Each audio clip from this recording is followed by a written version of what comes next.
வார்த்தையை பகிர்ந்து கொள்ள எங்களுக்கு கொடுத்த இந்த தருணத்துக்காக தேவனை நான் ஸ்தோத்தரிக்கிறேன். சந்தோஷமாக இருக்கீங்களா? ஆண்டவர் எண்ணிக்கையை பார்க்கிற தேவன் அல்ல, ஆண்டவர் இருதயத்தை பார்க்கிற தேவன். ஸோ ஐ பிலீவ் இந்த காலை வேளை கர்த்தர் நம்ம இருதயங்களை ஸ்திரப்படுத்துவாராக. உடைய வார்த்தையை கொண்டு கண்களை மூடி ஜெபம் பண்ணுவோம். எங்களை அதிகமாக நேசிக்கிற நல்ல தகப்பனே, இந்த காலை வேளையிலப்பா உம்முடைய வார்த்தைக்காய் ஸ்தோத்தரிக்கிறோம். உம்முடைய வார்த்தை ஆண்டவரே அது வெறுமையாக எங்களிடத்துக்கு திரும்பாமல் நாங்கள் அனுப்பின காரியமாகும்படி அது வாய்க்கும் என்று வேதத்தில் சொல்லுகிறது ஆண்டவரே. அப்படியாய் கர்த்தாவே இந்த வார்த்தையை ஒவ்வொரு இருதயத்திலும் கர்த்தர் நீர் ஆண்டவரை கிரியை செய்யும்படி ஜெபிக்கிறோம். வார்த்தையை கொண்டு பேசுங்க, இயேசுவின் நாமத்தில் பிதாவே, ஆமென். நான் நேற்று இரவு இது எங்களுடைய சடனாக வந்த தீர்மானம். இது வேறு ஒரு காரியத்துக்காக நாங்கள் தமிழ்நாடு வந்தோம். வரும்போது இந்த சபைக்கு வரும்படியான ஒரு ஆப்பர்ச்சுனிட்டி ஆண்டு ஏற்படுத்தினார். அப்போ நைட்டு ஜபித்து கொண்டு இருந்தேன். எந்த காரியத்தை பேசுறது, நாங்கள் நிறைய பரிசுத்த ஆவியானவரை கொடுத்து தான் நிறைய இடங்களில் நான் பிரசங்கம் பண்ண விரும்புவோம். But we talk more subjects. நிறைய காரியங்களில் நாங்கள் பேசுகிறவங்களாக இருந்தாலும் இன்றைக்கு கொடுக்கறத கொடுத்து பேசணுன்னு என் மனசில் வந்துச்சு. சபையில் ஆண்டவருக்கு கொடுக்கறது, நம்ம ஆண்டவருக்கு விதைக்கிறத கொடுத்து பேசணுன்னு நான் ஜெபம் பண்ணின்னு இருந்தேன். ஸோ ஏன்னா விதைப்பும் அறுப்பும் நியமம் என்று வேதம் சொல்லுகிறது. நம்ம வாழ்க்கையில் நம்ம விதைக்கிறவர்களாக இருக்கும்போது தான் அறுவடை செய்ய முடியும். நம்ம தமிழ்நாட்டு ஜனங்களாகட்டும், எந்த நாட்டு ஜனங்களாகட்டும், எந்த ஊர்லையுமே விதைப்பு இல்லாமல் அறுவடை கிடையாது. ஏன்னா விதைப்பு என்பது இட்ஸ் எ யூனிவர்சல் லா. அது உலகளாவிய ஒரு சட்டம். எந்த நாடு விதைக்காத நாடாக இருக்கோ அந்த நாடு ஒரு நாள் பஞ்சத்துக்குள்ளே போகும். எந்த நாடு விவசாயத்தை நம்பி வாழ்கிற நாடாக இருக்கோ அந்த நாட்டில் எப்பவுமே செழிப்பு இருக்கும். அதனால் விதைப்பும் அறுப்பும் நியமமே. இந்த காலை வேளையில் நான் உங்களோடு கூட தசமபாகத்தை குறித்து நான் பேச விரும்புகிறேன். ஏன்னா நம்ம எல்லாருமே சபையில் இருக்கிறோம், ரட்சிக்கப்பட்டிருக்கோம். அது நம்ம ஏன் இதை செய்கிறோம், நமக்கு இதனால் என்ன ஆசீர்வாதங்கள் உண்டு. நிறைய இடங்களில் தசமபாகன்னும் போதே அதை பற்றி பேசுகிறதுக்கே கேட்குறதுக்கே ஜனங்க என்ன இல்லை, விருப்பம் இல்லை. ஜனங்களுக்கு பிடிக்காத ஒரு சப்ஜெக்ட் என்ன, தசம பாகம். பணம் என்று சொன்னாலே அதை குறித்து பேசுகிறதே ரொம்ப கஷ்டம். ஆனால் ஆண்டவராகிய இயேசு கிறிஸ்து அதை பற்றி பேசுகிறது கவலைப்படவே இல்லை. ஏன்னா வானமும் பூமியும் அதனுடைய நிறைவும் யாருடையது? கர்த்தருடையது. இன்றைக்கி பணத்தை பற்றி பேசும்போது சபையில் பணத்தை விரும்புகிறாங்க, பணத்தை கேட்குறாங்கன்றதுக்காக இல்லை. நீங்கள் உங்கள் ஆத்துமா வாழ்வது போல் எல்லாவற்றிலும் வாழ்ந்து சுகமாக இருக்கணும்னா சில நியமங்கள் ஆண்டவர் நமக்கு என்ன பண்ணியிருக்காரு, வேதத்திலிருந்து கொடுத்துருக்கிறாரு. அதில் முதற்படி என்ன, தசம பாகம். எந்த ஒரு வீட்டுக்கும் நம்ம மொட்டை மாடிக்கு போனோன்னா முதல் என்ன இருக்கும், ஸ்டெப்ஸ் இருக்குமா இல்லையா? ஒன்று அங்கே படி இருக்கும், இல்லைன்னா ஏணி இருக்கும். அந்த படியிலேருந்து நம்ம மேலே ஏறினா தான் முதல் மாடிக்கு போக முடியும். அப்போது எல்லா இதுக்குமே ஒவ்வொரு படி உண்டு. அப்போ முதல் படி தான் ஆண்டவர் கொடுத்ததான விஷயம். என்ன கொடுக்கல் விஷயத்தில் முதல் விஷயம் என்ன? எல்லாம் சத்தமாக தான் சொல்லுங்கள். என்னங்க, என்ன பாகம்? என்ன பாகம்னு சொல்கிறீங்க பாஸ்டர்? தசம பாகம். நிறைய இடங்களில் தசம பாகம்னு சொன்னால் முதல் அவங்களுக்கு வர்றது என்ன, ஆண்டவர் தசம பாகத்தை கொடுக்கலன்னா ஆண்டவர் கோபமாக இருக்கிறாரு, ஆண்டவர் உங்கள் மேலே ரொம்ப எரிச்சலாக இருக்கிறாரு. நல்லா தெரிஞ்சுக்கங்க, ஆண்டவருக்கு நீங்கள் கொடுத்து தான் ஆண்டவர் வாழணும்னு ஒன்றுமே இல்லை. ஆண்டவர் தான் நம்மளை வாழ வைக்கிறார். அல்லேலூயா. நம்ம ஆண்டவரை வாழ வைக்கல, நம்ம ஊழியக்காரங்களை வாழ வைக்கல, நம்ம ஊழியத்தை வாழ வைக்கல. நம்மளை ஆண்டவர் வாழ வைக்கிறதுக்கு ஆண்டவர் சில நியமங்களை நம்மக்கிட்ட இருந்து கொடுத்துருக்கிறார். அல்லேலூயா. அந்த நியமத்தில் தசமபாகம் முதலாவது ஒரு படியாக இருக்குது. அப்போ தசமபாகம் என்று சொல்லும்போது மல்கியா புஸ்தகத்திலேருந்து நமக்கு தெரிஞ்ச ஒரு வசனம் தான், 3ஆம் அதிகாரம் 10ஆம் வசனம். எடுத்து வாசிங்க.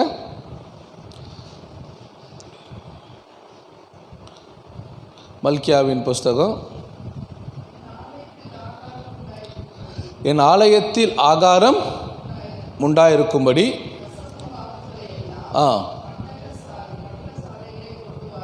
ம் ம் ம் ம் ம் ம்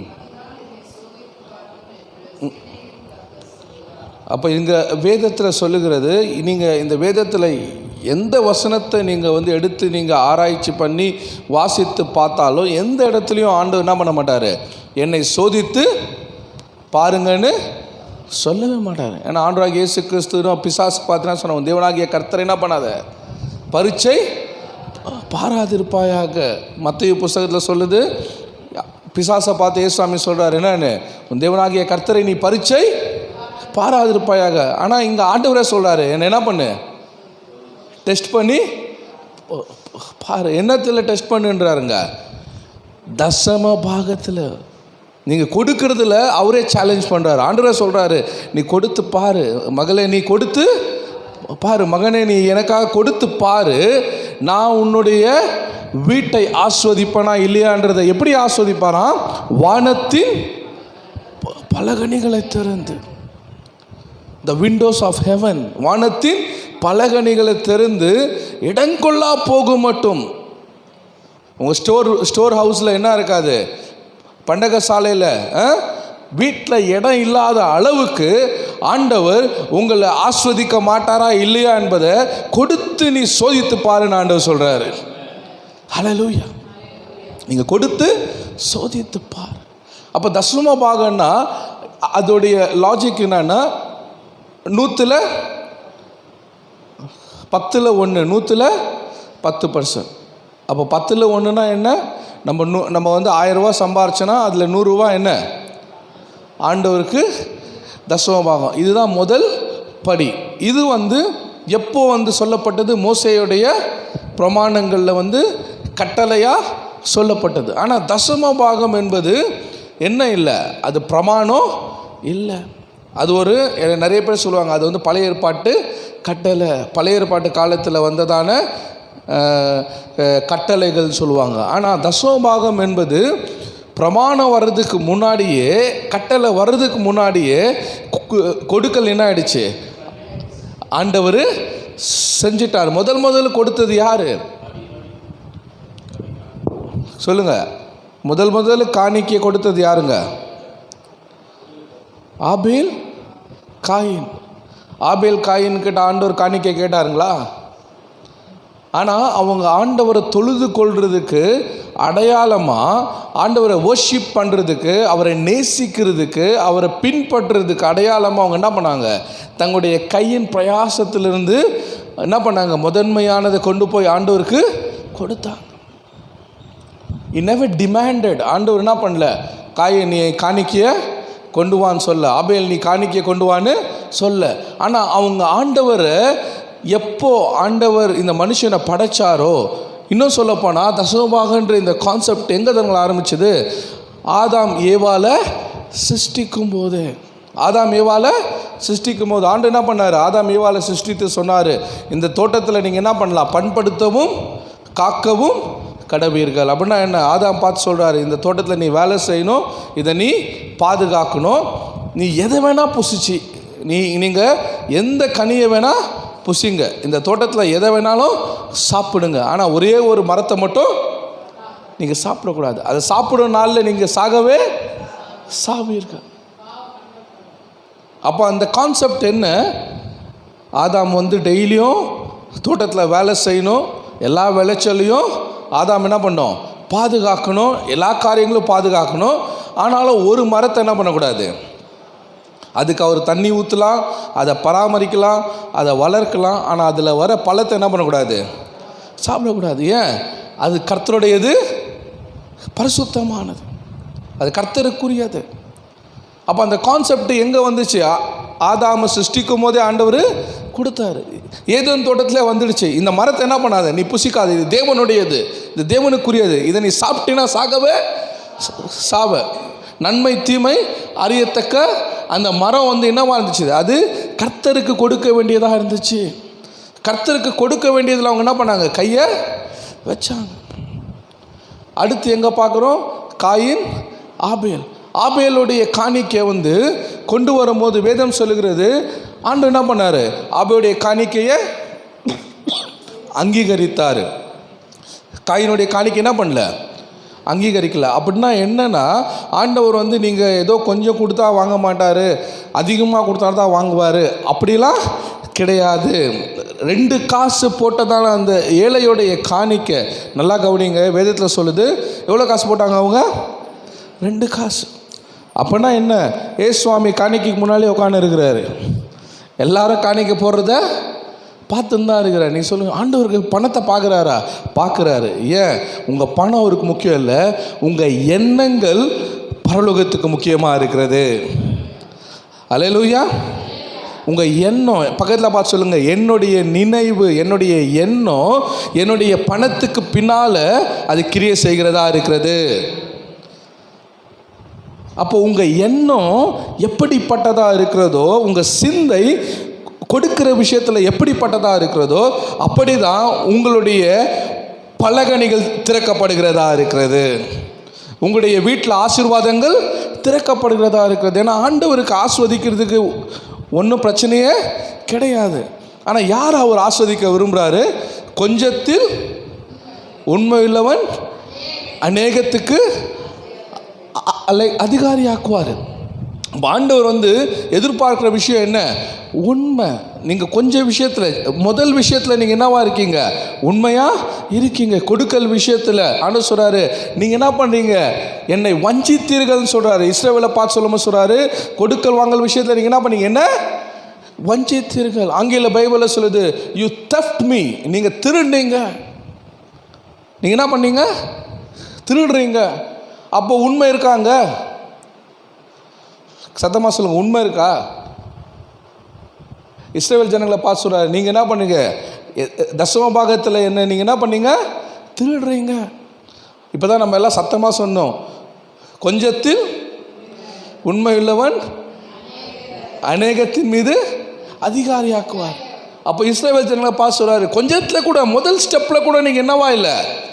உண்மையா இல்லை. கொடுக்கல் வாங்கல் விஷயத்தில் நின்னா இல்லை, உண்மையா இல்லை. ஆண்டவர் கொடுக்க வேண்டிய அந்த 10% என்ன பண்ண மாட்டோம்? மனரம்யமாய் ஆண்டவருக்கு நம்ம கொடுக்க மாட்டோம். ஆண்டவருக்கு உங்கள் பணம் முக்கியம் இல்லை, ஆனால் உங்களுடைய தசம பாகம் எண்ணற்ற இல்லை என்னவற்றை குறிக்கிறதுனா அது தேவனுக்கு பரிசுத்தமானது என்று வேதம் சொல்லுகிறது. அல்லேலூயா. தசம பாகம் என்ன? தேவனுக்கு பரிசுத்தமானது. லேவியார் புஸ்தகம் 27வது அதிகாரம் 30வது வசனம் வாசிங்க.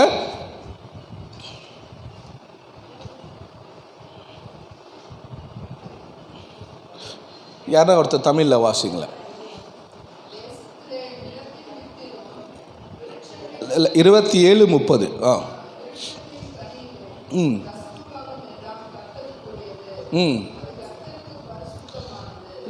பாருங்க, நம்முடைய தசம பாகம் என்னென்னு வேதம் சொல்லுகிறது?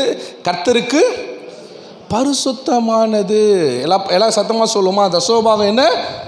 கர்த்தருக்கு பரிசுத்தமானது. இது ஒரு கட்டளை. இது என்ன இல்லை, பழைய ஏற்பாட்டுடைய ஒரு கட்டளை இல்லை. அது உங்கள் வாழ்க்கைக்கு, உங்களுடைய வருமானத்துக்கு, நீங்கள் செய்கிற காரியத்துக்கு, தேவனுடைய பரிசுத்தத்துக்கு அடையாளமாக இருக்கிறது. அல்லேலூயா. He makes all your income as holy. திருடன் திருடவும் கொள்ளையிடவும் முடியாதபடி ஒரு பரிசுத்த வேலியை உங்களுடைய செழிப்பின் மீது கர்த்தர் கட்டளை இடணும்னா நீங்கள் என்ன பண்ணுறீங்க? ஆண்டவருக்கு உங்கள் தசமபாகத்தை கொண்டு வரீங்க. யாருக்கு தசமபாகம் கொடுக்குறோம்? நம்ம யாருக்கு தசமபாகம் கொடுக்குறோம்?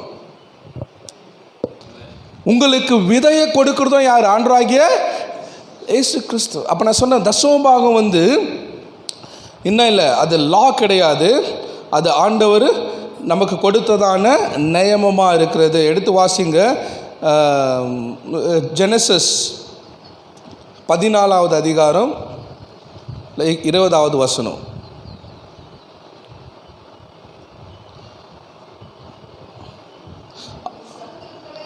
இல்லை ஆதியாகமும் 14:20 வாசிங்க.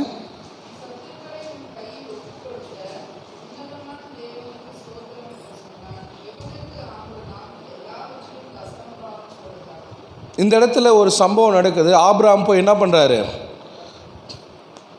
போய் யுத்தத்துக்கு போகிறாரு. அந்த யுத்தத்தில் ராஜாக்களை மீட்டுறாரு. அதோடு கூட என்ன பண்ணுறாரு, அங்கே இருந்ததான பொருட்களையும் மீட்டு கொண்டு வராரு. அப்படி மீட்டு கொண்டு வரும்போது அந்த ராஜா சொல்கிறான், என்கிட்ட இருக்க எல்லா பொருளையும் நீ எடுத்துக்கோன்னு சொல்கிறாரு. அப்போ ஆபிரகாம் சொல்கிறாரு, உன்னுடைய பொருள்லேருந்து நான் என்ன பண்ண மாட்டேன், ஒரு வார கூட நான் எடுக்க மாட்டேன். ஏன், நீ என்னை ஐஸ்வர்யவான் ஆக்கினான் என்று சொல்லாதபடிக்கு. இந்த ராஜா பார்த்து சொல்கிறாரு, நீ என்னை பணக்கார ஆக்கினு என்ன பண்ண மாட்டேன், சொல்கிறதுக்கு இடம் கொடுக்க மாட்டேன். ஏன்னா என் தேவனாகிய கர்த்தர் தான் என்னை ஐஸ்வர்யவனாய் மாற்றுகிறது. ஹல்லேலூயா. அப்போ ஆபிரகாம் சொல்கிறாரு, நீ என்னை ஐஸ்வர்யவான் ஆக்கினேன் என்று நீ சொல்லாதபடிக்கு எனக்கு இதுலேருந்து ஒரு பொருளும் வேணாம். ஆனால் அதே நேரத்தில் இதிலேருந்து அவர் என்ன பண்ணுறாரு, தசம பாகத்தை எடுக்கிறாரு. கொஞ்சம் யோசிச்சு பாருங்கள், ஏதோ வானான்றாரு, ஆனால் அதுலேருந்து ஒரு பங்கை எடுத்து என்ன பண்ணுறாரு, தேவனுக்கு தசம பாகம் கொடுக்குறாரு. யார், மெல்கிசேதேக்குன்றதான ஒரு ராஜா வராரு. வரும்போது அவருக்கு அவர் என்ன பண்ணுறாரு, அப்பமும் திராட்சரசமும் ஆபிரகாமுக்கு கொண்டு வராரு. கொண்டு வரும்போது அதுலேருந்து அவருக்கு தசம பாகம் கொடுக்குறாரு. ஏன் தெரியுங்களா, அந்த இடத்துல போய் யுத்தத்தில் ஜெயிக்கிறதுக்கும் ராஜாக்களையும் பொருட்களையும் மீட்கிறதுக்கும் பலன் கொடுத்தது யார், அந்த பலனையும் அந்த சக்தியும் கொடுத்தது யார், ஆபிரகாமுக்கு அந்த பலனையும் சக்தியும் கொடுத்தது யார், தேவனாகிய கர்த்தர். அவருக்கு நல்லா தெரியும், இந்த ராஜாக்களை மீட்டதும் இந்த பொருட்களை மீட்டதும் என்னுடைய சாமர்த்தியம் இல்லை, என்னுடைய பலன் அல்ல, இதை செய்ய வைத்தது என் தேவனாகிய கர்த்தர். அதனால் எனக்கு வந்த இந்த நன்மையில் எனக்கு எந்த நன்மையும் வேணாம், ஆனால் தேவனுக்குரியதை நான் பரிசுத்தமானதை நான் என்ன பண்ணணும், ஆண்டவருக்கு கொடுக்கணும். ஏன்னா அதுதான் என் பலகணிகளை திறந்து என்னை ஆஸ்வதிக்கிறதா இருக்கிறது. ஹல்லேலூயா. அப்போ உங்கள் வாழ்க்கையை செழிப்பாக்குறது என்ன, கர்த்தரோடு நீங்கள் பண்ணுகிறதான கொடுக்கல் விஷயத்தில் நீங்கள் பண்ணுகிறதான ஒரு தீர்மானமாக இருக்கிறது. இன்றைக்கி நம்ம வாழ்க்கையில் பாவர்ட்டி, தரித்திரம், நம்ம வியாபாரத்தில் பெருக்கம், நம்முடைய பணத்தில் ஒரு பெருக்கம் நம்ம பார்க்க முடியாமல் இருக்குன்னா, நம்ம கடன் பிரச்சனையில் இருக்கோன்னா, இந்த கடன்லேருந்து ஏன் நம்மளால் வர முடியல, இன்றைக்கி கடன் நமக்கு பெருசாக நமக்கு கடன் வளர்ந்துனே போகும்போது நம்ம என்ன நினைக்கிறோம், இந்த கடனை சமாளிக்க இன்னொரு கடனை நம்ம வாங்குகிறோம், இந்த கடனை நம்ம சமாளிக்க இன்னொருத்தவங்க கிட்ட போய் என்ன பண்ணுறோம், நம்ம கடன் வாங்கணும். ஆனால் கடன்லேருந்து வெளியே வர்றதுக்கு கடனை தான் வாங்குறோமே தவிர, கடன்லேருந்து வெளியே வர்றதுக்கு கர்த்தரிடத்தில் ஒரு உடன்படிக்கை நம்ம செய்கிறவர்களாய் நம்ம மாறுறது கிடையாது. ஹல்லேலூயா, ஹல்லேலூயா. வேதத்தில் பார்க்குற ஒரு விதவை என்ன பண்ணாங்க, தன்னுடைய பிள்ளைகள் அடிமையாக வேலைக்கு கொடுக்கப்படும் போது அவங்க எங்கே போகிறாங்க, தீர்க்கதரிசிக்கிட்ட போகிறாங்க. எங்கே போகிறாங்க, தீர்க்கதரிசி. ராஜாக்கள் புஸ்தகத்தில் பார்க்குறவங்க எங்கே போகிறாங்க, தீர்க்கதரிசிக்கிட்ட போய் அவங்க என்ன கேட்கல, பாஸ்டர் என்னுடைய கணவர் தீர்க்கதரிசியாக இருந்தார், மறித்து போயிட்டார், இப்போ எனக்கு என்ன இருக்குது, கடன் பிரச்சனை இருக்குது, நீங்கள் பணம் கொடுங்கன்னு கேட்டாங்களா, என்ன கேட்டாங்க, தீர்க்கதரிசிக்கிட்ட போகும்போது அவங்க எங்கே போகிறாங்க. இன்றைக்கி நமக்கு கடன் பிரச்சனை ஆகும்போது, நமக்கு பிரச்சனைகள் நிறைய பணத்தில் வரும்போது, உடனே நம்ம யார் அடுத்து நமக்கு கடன் கொடுப்பாங்களோ அவங்களுக்கு தான் உடனே என்ன பண்ணுறோம், ஃபோன் அடிக்கிறோம். அடுத்து எங்கே நமக்கு பணத்தை நம்ம பெறட்டலாம், எங்கேருந்து பணம் வரோன்னு தான் நம்ம மைண்டு ஓடுது. ஆனால் இந்த அம்மா என்ன பண்ணாங்க, நேராக தேவனுடைய மனுஷங்கிட்ட போனாங்க, தேவனுடைய வார்த்தையை கேட்கும்படி போனாங்க. ஹல்லேலூயா. அப்போ உங்கள் பிரச்சனை, கடன் பிரச்சனை, பண பிரச்சனை மாறணும்னா நீங்கள் தேட வேண்டியது உலகத்தில் உள்ள ஆலோசனை அல்ல, கர்த்தருடைய வார்த்தையில் உள்ளதான ஆலோசனை நீங்கள் தேட வேண்டியதாக இருக்கிறது. ஏன்னா கர்த்தருடைய வார்த்தை தான் உங்கள் வாழ்க்கையை, உங்கள் ஆத்துமாவை, உங்களுடைய வருமானத்தை அது செழிக்க செய்கிறதா இருக்கிறது. ஹல்லேலூயா. உங்கள் நிலைமையை மாற்றுறது என்னங்க, கர்த்தருடைய வார்த்தை தான். ஆண்டவர் தான் நம்முடைய நிலைமையை மாற்றுறது. இன்றைக்கி எந்த அளவுக்கு நீங்கள் கடன் பிரச்சனை இருந்தாலும், எந்த அளவுக்கு நீங்கள் பணத்தில் கஷ்டமாக இருந்தாலும், நான் சொல்கிறேன், கர்த்தருடைய வார்த்தையை நீங்கள் விசுவாசிக்கும் போது, கர்த்தருடைய வார்த்தையை நீங்கள் உறுதியாக பற்றி கொண்டு, ஆண்டவரே நான் ஒரு தீர்மானம் பண்ணுறேன், ஆண்டவரே உமக்குரியது உமக்கு மாத்திரம்தான், எந்த வறுமையாக இருந்தாலும் எந்த பிரச்சனையாக இருந்தாலும் உமக்குரியதை நான் கை வைக்க மாட்டேன் ஆண்டவரே, அதை நான் உண்மையாக நான் கொடுக்குற ஆண்டவர் தீர்மானம் பண்ணி பாருங்கள். விதைத்த உடனேயே அடுத்த நாளே அற்புதம் நடக்கும் நான் சொல்ல மாட்டேன். எந்த விதையும் இன்றைக்கி விதைச்சி நாளைக்கே நம்ம அறுவடையை பார்க்க முடியாது. விதைக்கிறவன் என்ன பண்ணுறாங்க? காத்திருக்கிறாங்க. அந்த அறுவடை வர வரைக்கும் காத்திருக்கிறாங்க. ஆனால் விதைக்கும் போது உங்களுக்குள்ள ஒரு நிச்சயம் இருக்குது, நான் தேவனுக்காக இதை விதைத்து இருக்கிறேன், தேவனுக்காக நான் இதை கொடுத்துருக்கிறேன், இந்த விதை பொய் சொல்லாது. அல்லேலூயா. இந்த விதை என்ன ஆகாது? பொய் சொல்லாது. இன்னொன்று நீங்கள் யோசிச்சு பாருங்கள், இங்கே உங்கள் வீட்டு முன்னாடியே கூட நீங்கள் ஏதோ ஒரு விதையை நீங்கள் கொஞ்சம் விதைச்சிட்டு ஒரு வாரம் விட்டு அந்த விதை எதுவுமே ஒரு சைன் வரல, 10 நாள் ஆயும் அந்த விதை எந்த ஒரு அடையாளமும் காணப்படல, அப்படின்னா என்னவா இருக்கும்? ஒருத்தர் இருந்தாராம், ஒரு விதையை கொண்டு போய் விதைச்சாராம், கொஞ்சம் விதையை அவங்க வீட்டு முன்னாடி விதைச்சாராம், டெய்லியும் தண்ணி ஊற்றுனாராம். ஆனால் 10 நாள் 15 நாள் 1 மாதம் ஆகும், என்ன வரல, எதுவுமே நடக்கலை. அப்புறம் அவர் யோசித்து பார்த்துருக்கிறாரு, என்ன ஏன் இது விதை எந்த பிரயோஜனத்தையும் கொடுக்கலன்னு. அப்புறம் கடைசியாக அவர் சொல்லும்போது சொல்கிறாரு, ஒவ்வொரு நாளும் அவர் என்ன பண்ணுவார், விதை வளர்ந்துச்சா இல்லையான்னு தோண்டி தோண்டி பார்ப்பார். பூமியில் போட்ட விதை முளை விட்டுருக்கா இல்லையா என்ன பண்ணுவார், அவர் தண்ணி ஊற்றும் போதெல்லாம் போட்ட விதையை தோண்டி பார்ப்பார். அப்போ தசம பாக காணிக்கை என்பது சந்தேகத்தில் இல்லை, பயத்தில் இல்லை, ஐயோ நடக்குமா இல்லையா, இது என்கிட்ட போயிடுச்சுன்னா திருப்பி வருமா இல்லையான்ற குழப்பத்தில் இல்லை, விசுவாசத்தில் நீங்கள் கொடுக்கும்போது தேவன் அதை அங்கீகரித்து உங்களை ஆசீர்வதிக்கிறவராக இருக்கிறார். அல்லேலூயா, அல்லேலூயா. ஏன்னா விசுவாசம் இல்லாமல் எதை செஞ்சாலும் அது என்னவா இல்லை, தேவனுக்கு பிரியமானதா காணப்படாது. எபிரேயர் 11:6 சொல்லுகிறது, விசுவாசம் இல்லாமல் தேவனுக்கு பிரியமாக இருப்பது கூடாத காரியம். தேவனிடத்தில் சேர்கிறவர் அவர் உண்டென்றும் தன்னை தேடுகிறவர்களுக்கு பலன் அளிக்கிறார் என்றும் விசுவாசிக்க வேண்டும். You have to believe.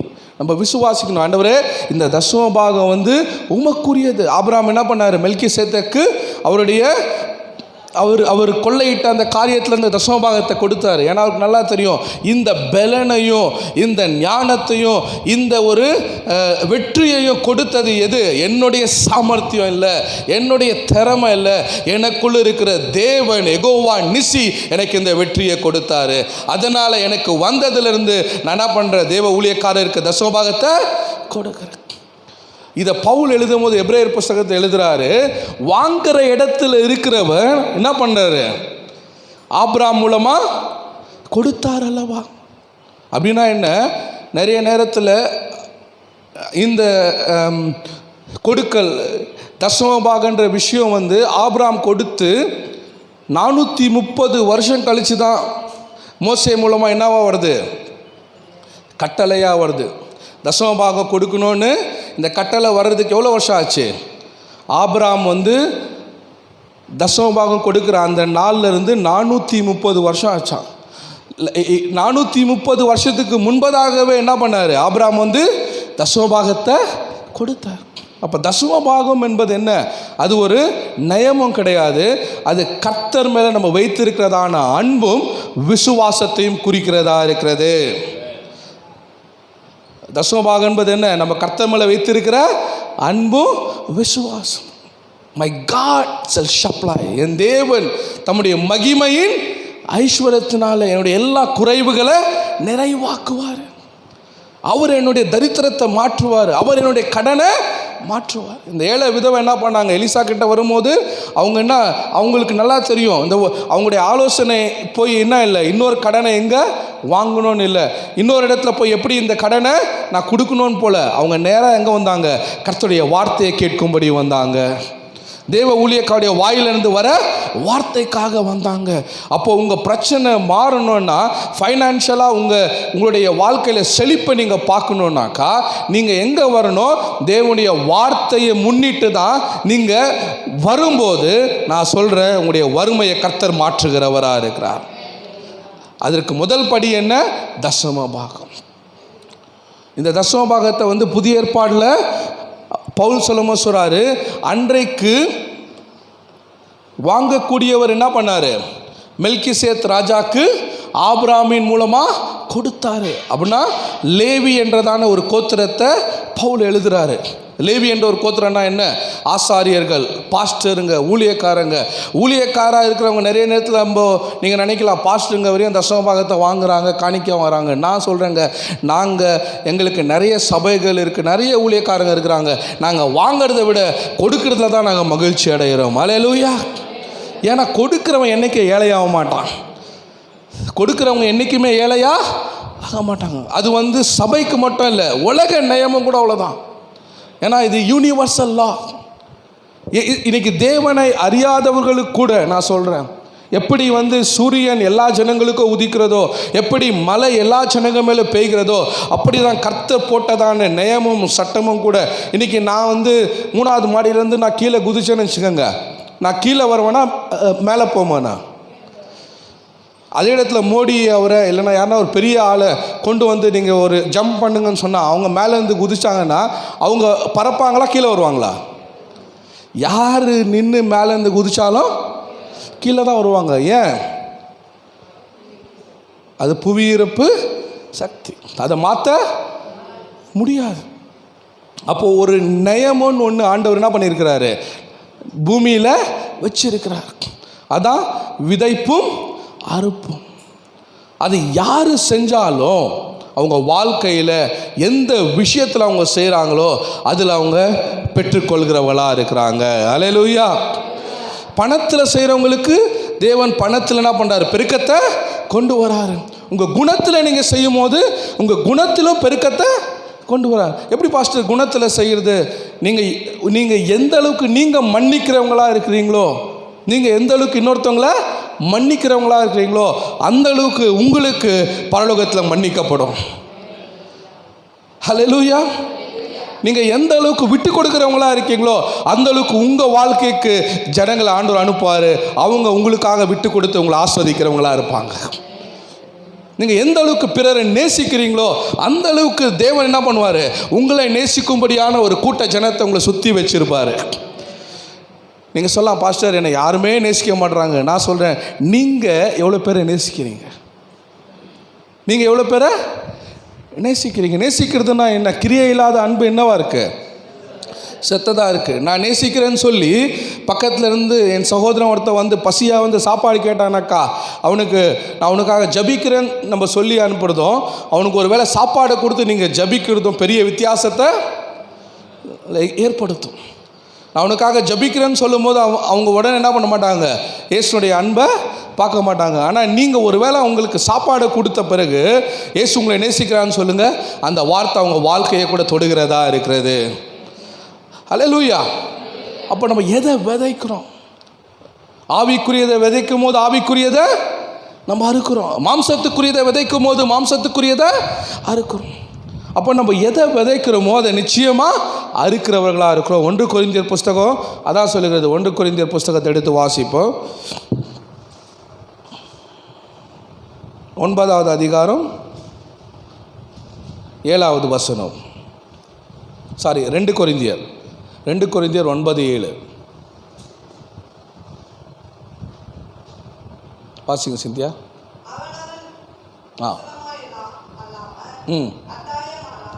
கட்டாயம் கிடையாது. ஆண்டவர் என்ன பண்ணுறது இல்லை, உங்களை கட்டாயப்படுத்துறது கிடையாது. யாரும் என்ன பண்ணுறது இல்லை, வெசனையுமாயும் அல்ல கட்டாயமாயும் அல்ல, தன் மனதில் நியமித்தபடியே கொடுக்க கடமை. பழைய ஏற்பாட்டில் ஆண்டவர் சொன்னார் 10ல் 1 பங்குன்னாரு. ஆனால் புதிய ஏற்பாட்டு காலத்தில் அவனவன் தன் நிலத்தை விற்று அப்போஸ்தலருடைய பாதத்தில் கொடுத்தார்கள். அப்போஸ்தலர் கேட்டாங்களா, நீங்கள் போய் நிலத்தெல்லாம் விற்று எங்களுக்கு காணிக்கை கொண்டு வாங்கன்னு? அப்போஸ்தலர் நடவடிக்கை படித்து பாருங்கள். அங்கே யாருமே என்ன பண்ணல, போய் நிலத்தை விற்றுட்டு வாங்க, பொருளை விற்றுட்டு வாங்கன்னு யாருமே சொல்ல. இயேசுவை ஏற்றுக்கொண்ட அனைவருக்குள்ளும் பரிசுத்த ஆவியானவர் வந்தார். பரிசுத்த ஆவியானவர் வந்த உடனேயே அவங்களுக்கு தெரிஞ்சுது, சபைக்குள்ளே ஒரு குறைவும் இருக்கக்கூடாது, தேவனுடைய ஆலயத்தில் ஆகாரம் உண்டாயிருக்கணும், அதுக்கு என்கிட்ட என்ன இருக்கோ பெஸ்ட்டானதை நான் ஆண்டவருக்கு கொண்டு வரேன். அல்லேலூயா. அவங்களுக்கு யாருமே சொல்ல, உங்கள் வீட்டை வீங்க, உங்கள் நிலத்தை வீங்க, உங்களுக்குரியதெல்லாம் விற்றுட்டு கொண்டு வாங்கன்னு சொல்ல. இயேசு உள்ளே வந்த உடனே அவங்களுக்கு தெரிஞ்சிச்சு, பழைய ஏற்பாட்டில் ஒரு பங்கு தான் கொடுத்தாங்க, புதிய ஏற்பாட்டில் நான் என்ன பண்ணுறேன், என்கிட்ட இருக்கிறதுல பெஸ்ட்டானதை நான் ஆண்டவருக்காக கொடுக்குறேன். ஏன்னா ஆண்டவர் கொடுத்தவங்க ஒரு நாளும் ஆண்டவர் ஏழையா வைக்க மாட்டார். நிறைய அப்போது புதிய ஏற்பாட்டு காலத்தில் என்ன பண்ணாங்க, அவங்க மனரம்யமாக கொடுத்தாங்க. அவனவன் வசனமாயும் அல்ல கட்டாயமாயும் அல்ல, தன் இருதயத்தில் நிர்ணயித்தபடியே. ஆண்டவருக்கு நீங்கள் நிர்ணயிக்கிறது தான் 10%ன்றது என்ன, அது ஒரு ஃபஸ்ட்டு ஸ்டெப்பு. ஆண்டவர் கொடுக்குறதுல என்ன, அது முதல் படி. இன்றைக்கி நம்ம மேலே போனோன்னா நமக்கு படிக்கட்டு வேணுமா இல்லைங்களா? ஆனால் நம்ம எந்த படியில் எவ்வளோ மேலே போகணுன்றது நம்ம தான் தீர்மானம் பண்ணோம். ஆனால் மேலே போகிறதுக்கு முதல் படியாவது நம்ம வைக்கணும். இப்போ நான் இங்கே இருக்கேன், நான் கீழே இருக்கேன், இங்கேருந்து நான் இங்கே மேலே போனேன்னா நான் ஒரு படியாவது வைக்கணும். அப்போ அந்த முதல் படி தான் தசமபாகம். நமக்கு ஒரு ஜெராக்ஸ் காப்பி, ஆண்டவர் கொடுக்கறது எப்படின்றது ஒரு ஜெராக்ஸ் காப்பி. ஆனால் இங்கேயே நின்றுட்டு ஆண்டவருக்கு நீங்கள் கொடுத்தா கூட அதுக்குரிய ஆசீர்வாதம் உண்டு. அல்லேலூயா. உங்கள் தசமபாகத்தை நீங்கள் கரெக்டாக கொடுத்தா கூட அதில் தேவன் என்ன பண்ணுறாரு, வானத்தின் பலகணிகளை திறந்து இடங்கொள்ளா போக மட்டும் உங்களை ஆசீர்வதிப்பனோ இல்லையா என்று என்னை சோதித்து பாருங்க. ஆண்டவர் எங்கேயும் சொல்ல, என்னை பரீட்சை பாருங்க, என்னை சோதிங்கன்னு. ஆனால் கொடுக்குற விஷயத்தில் ஆண்டவர் சொன்னார் இஸ்ரவேலுக்கு, என்னை டெஸ்ட் பண்ணிப்பார், நான் உண்மை உள்ளவரா இல்லையான்னு என்ன டெஸ்ட் பண்ணிப்பார். உன் வியாபாரத்தை நான் ஆஸ்வதிப்பனா இல்லையான்னு டெஸ்ட் பண்ணிப்பார். உங்கள் வருமானத்தை நான் பெருக செய்வனா இல்லையான்னு என்ன டெஸ்ட் பண்ணிப்பார். அல்லேலூயா. கொடுக்கும் போது ஆண்டவர் உங்கள் வறுமையை நீக்கி உன் வருமானத்தை பரிசுத்தப்படுத்தி உன் களஞ்சியங்கள் நிரம்பி வழியத்தக்கதாக ஆண்டவர் பலகணிகளை திறந்து ஆஸ்வதிக்கிறவராக இருக்கிறார். அல்லேலூயா. அதான் பவுல் சொல்றார், நீங்கள் கட்டாயமாக செய்ய தேவையில்லை, நீங்கள் வருத்தப்பட்டு செய்ய தேவையில்லை. ஆப்பிரிக்கா தேசத்துலலாம் காணிக்கைன்னு வரும்போது வண்டி போகுமா, முன்னாடி யாரும் இப்படி இங்கே வந்து இப்போ நம்ம சபையில் எடுக்கிற மாதிரிலாம் எடுக்க மாட்டாங்க. அங்கே என்ன போவோம், வண்டி போவோம், டான்ஸ் ஆடினே வந்து என்ன பண்ணுவாங்க, காணிக்கை போடுவாங்க. ஏன், கொடுக்கறது அவ்வளோ அவங்களுக்கு சந்தோஷம், கொடுக்கறதுல என்ன அவ்வளோ சந்தோஷம். ஏன்னா அவங்களுக்கு நல்லா தெரியும், இது வந்து நான் கொடுக்கும்போது இது என் ஆத்துமா என்ன பண்ணுகிறது, பிரியமானவனே உன் ஆத்துமா வாழ்வது போல நீ எல்லாவற்றிலும் வாழ்ந்து சுகமாயிரு. அப்போ என்னுடைய தசம பாகமும் என்னுடைய காணிக்கையும் நான் பண்டக சாலையில் சபையில் கொண்டு வந்து ஊழியத்துக்காக, ஊழியக்காரருக்காக, ஊழியத்தின் பெருக்கத்துக்காக, தேவ ராஜ்யத்துக்காக நான் என்னுடைய காணிக்கையை விதைக்கும் போது என் வருமானத்தில் தேவன் ஆசீர்வாதத்தை கட்டளையிடுகிறவராக இருக்கிறார். ஹல்லேலூயா. நீங்கள் உங்கள் கூட வியாபாரம் பண்ணுறவங்க, உங்கள் பக்கத்து வீட்டுக்காரங்களாம் சொல்லுவாங்க, என்னம்மா இப்படி இருந்த இப்படி நீ ஆயிட்டியே, இப்படி இருந்த உன் வாழ்க்கையில் இப்படி ஒரு மாற்றம் வந்துருச்சு. அது காரணம் என்ன, ஆண்டவருக்கு நீங்கள் முதலிடம் கொடுத்ததுனால, உங்கள் வருமானத்தில் நீங்கள் ஆண்டவரை கனப்படுத்துறதுனால. ஹல்லேலூயா. அப்போ நம்ம வாழ்க்கை நம்ம தீர்மானம் பண்ணோம். முதல் ஸ்டெப் என்ன, அட்லீஸ்ட் என்னுடைய தசம பாகம் நான் சம்பாதிக்கிறதுல 100ல் 10 மடங்கு, 10ல் 1 பங்கு. ஆனால் இன்னொரு இடத்துல சொல்லுகிறது, ஆண்டவர் என்ன பண்ணார், யார் வீட்டுக்கு போனார் சொல்லுங்க, சகையு. யார் வீட்டுக்கு போனார், சகையு வீட்டுக்கு. அவர் அங்கேருந்து தூரமாக வரும்போது சகையு என்ன பண்ணார், ஆண்டவரை பார்க்கணுன்னு ஆவலாக இருந்தார், எதிர்பார்த்துன்னு இருந்தார். அவன் நினச்சான், ஆண்டவரை எனக்கு பார்க்கறது கூட என்ன இல்லை, தகுதி கிடையாது. அவன் குள்ளமாக இருந்தான். ரெண்டாவது அவன் டாக்ஸ் கலெக்டர். அவர் யார், டாக்ஸ் கலெக்டர். பாவியிலும் பிரதான பாவின்ற மாதிரி என்ன பண்ணார், ஊரெல்லாம் ஏமாற்றி சொத்து சேர்த்து வச்சுருந்தார். இயேசு என்ன நேசிப்பாரா, இயேசு என்ன நேசிப்பாரா? ஆனால் பைபிள் சொல்லுது, அவர் என்ன பண்ணார், சகையை வர சொன்னார். சகையை கூட வீட்டுக்கு போனார். நான் ஒன்று கேட்குறேன், சகையை கூட வீட்டுக்கு போகும்போது சகைக்கு யாருன்னா சொன்னாங்களா? ஏசு சொன்னாரா உங்கள்கிட்ட இருக்க எல்லாத்தையும் நீ வந்து கொடுன்னு சொன்னாரா? ஆனால் இயேசு அவருடைய வீட்டுக்கு போன உடனே அவர் என்ன பண்ணுறாரு? தன்னிடத்தில் உள்ளதெல்லாம் என்ன பண்ணுறாரு? எங்கெல்லாம் ஏமாற்றி வாங்கினாரோ அவங்களுக்குலாம் இல்லை எவ்வளோ மடங்கு கொடுக்குறாரு? 3 மடங்கு. 3 தனையாக என்ன பண்ணுறாரு? திருப்பி கொடுக்குறார். மீதி இருக்கிறத ஏழைக்கு கொடுக்குறார். 3 தனையானா என்ன? 3/4. அப்போ 100 ரூபா இருந்துச்சுன்னா அவர் அவர் அவர் அவர் அங்கே எவ்வளோ கொடுக்குறாரு? 100 ரூபா வாங்கியிருந்தாக்கா 3 மடங்கா 300 ரூபா கொடுக்குறாரு. அப்போ நான் என்ன சொல்ல வர்றாரு? அங்கே பணம் வந்து தேவன் வந்து உங்ககிட்ட டிமாண்ட் பண்ணுற விஷயம் கிடையாது. பணம் நீங்கள் கொடுங்கன்னு ஆண்டவர் உங்களை என்ன பண்ணுறதில்ல, கட்டாய கையை இப்படி பிடிச்சி சபையில் சொல்கிறாங்களே நீ கொடுக்கலன்னா நீ சபிக்கப்படுவ, உன் மேலே சாபம் வரும். ஆண்டவர் அப்படி பரலோகத்துலன்னு சொல்ல, அவர் உங்களை பார்த்து சொல்கிறது என்ன தெரியுமா? உன்னை நான் ஆசீர்வதிக்கிறதுக்கு நீ என்னை விசுவாசிக்கிறாயா? உன் பணத்தில் நீ என்ன விசுவாசிக்கிற? உன்னுடைய வாழ்க்கையில் பெருக்கம் வர்றதுக்கு உன் தசம பாகத்தை பரிசுத்தமானதை என் ஆலயத்தில் கொண்டு வா. நிச்சயமாக நான் என்ன பண்ணுவேன்? உன் பலகணிகளை திறந்து நான் உன்னை ஆசீர்வதிப்பேன். ஹல்லேலூயா. ஏழை விதவையை நம்ம பார்க்குறோம். சாரபாத் ஊருக்கு போகும்போது அங்கே என்ன இருக்கிறாங்க? ஒரு விதவை இருக்கிறாங்க. யார் போகிறது? எலியா தீர்க்கதரிசி போகிறார். போன உடனே அந்த அம்மா என்ன பண்ணுறாங்க? சாகிறதுக்கு முடிவெடுத்துருக்காங்க. ஏன்? தேசம் எங்கிலும் பஞ்சம். பாஸ்டர் என்கிட்ட நிறைய வருமானம் இருந்தால் நான் ஆண்டவருக்கு கொடுப்பேன் பாஸ்டர், என்னை முதல்ல ஆண்டவர் ஆஸ்வதிக்கிட்டோம், அப்புறம் என்ன பண்ணுறேன்? கொடுக்குறேன். நோ. கண்ணீரோடு விதைக்கிறவன் கம்பீரமாய் அறுப்பான்.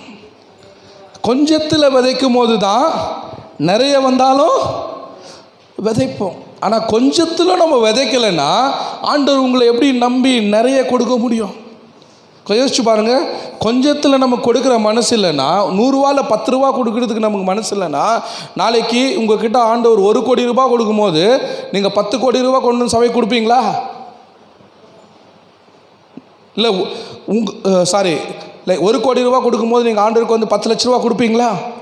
10 லட்ச ரூபாவா? 10 லட்சமா? ஆனால் சொல்கிறேன், ஆண்டவர் யாருன்னு நீங்கள் பார்த்துட்டிங்கன்னா 1 கோடியோ 10 லட்சமா பெருசாக இருக்காது. என் தேவன் தம்முடைய ஐஸ்வர்யத்தின்படியே என்னுடைய குறைவுகள்லாம் அவர் நிறைவாக்குகிறவராக. அல்லேலூயா. அப்போ 10 லட்சத்தை எடுத்தோடனே ஆண்டவர் கொடுத்துட மாட்டார். ஏன் தெரியுங்களா? ஆண்டவருக்கு நல்லா தெரிஞ்சுக்கங்க, ஆண்டவருக்கு வந்து நம்ம வாழ்க்கையில் பணம் என்பது அது ஒரு பாண்டு மாதிரி இருக்கக்கூடாது. பாண்டுக்கு என்ன சொல்லுவாங்க? குளம் மாதிரி இருக்கக்கூடாது. ஆண்டவர் ஆசீர்வாதம் எப்படி இருக்கக்கூடாது? நம்ம வாழ்க்கையில் குளம் மாதிரி இருக்கக்கூடாது. ஆண்டவருடைய ஆசீர்வாதம் நம்ம வாழ்க்கையில் நதியாய் பாய வேண்டும். அல்லேலூயா. எந்த ஒரு மனுஷன் வாழ்க்கையில் பணமும் வருமானமும் நதியாக பாயுதோ அந்த இடத்துல வற்றாத நீரூற்றா ஆண்டவர் ஆஸ்வதிக்கிறவராக இருக்கிறார். 1 நாள் 2 நாள் இல்லை. இந்த இடத்துல எலியா போய் சொல்கிறாரு, உன் வீட்டில் என்ன இருக்கு? ஒன்றும் இல்லை ஊழியக்கார, ஒன்றும் இல்லை. இருக்கிறது கொஞ்சம் மாவும் கொஞ்சம் எண்ணெயும் தான். இதை நாங்கள் சாப்பிட்டு என்ன பண்ண போகிறோம்? உயிர் வாழணுன்றாங்களா சாக போகிறோன்றாங்களா? சாக போகிறோம். சாப்பிட்டு அப்போ எலியா அதை நான் என்னுடைய இதில் பாணியில் சொல்கிறேன், சாவணுன்னு முடிவு எடுத்தாச்சு. சாவணுன்ற முடிவு எடுத்தாச்சு. ஏன் சாப்பிட்டு சாவுற? இருக்கிறத எனக்கு கொடு. நீ இருக்கிறத எனக்கு கொடு. ஏன்? நீ சாக மாட்டாய்.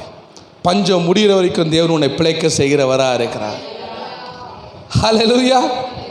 அப்போ எப்பெல்லாம் உங்கள் மைண்டில் கடன் பிரச்சனை பெருசாக இருக்குது, எப்பெல்லாம் வந்து இதை எப்படி இந்த பணத்தை நான் கொடுப்பேன்ற ஒரு கேள்வி வருதோ அப்போல்லாம் உங்களுடைய தேவனை நினைத்து கொள்ளுங்க.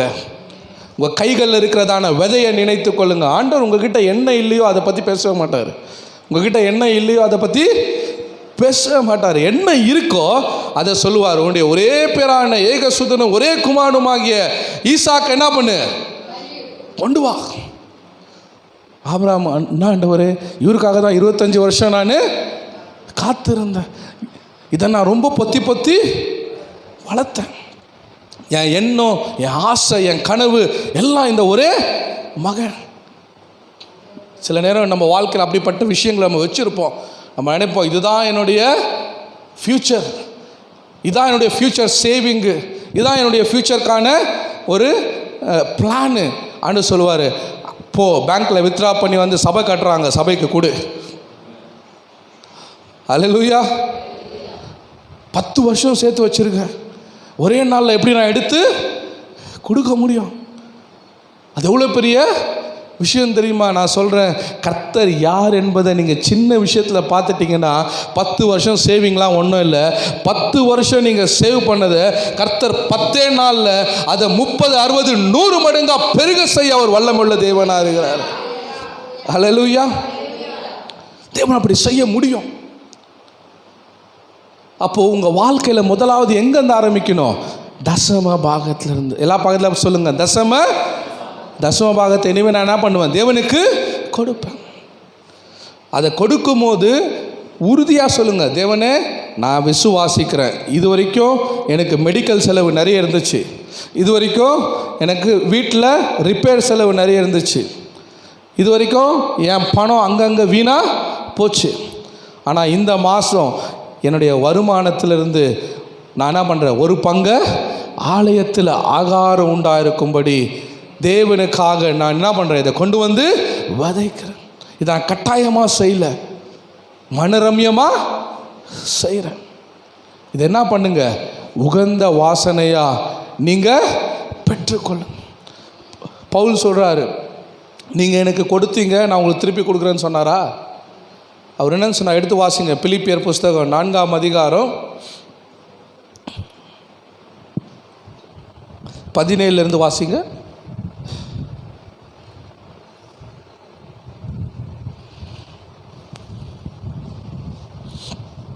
நான்காம் அதிகாரம் 17வது வசனம்.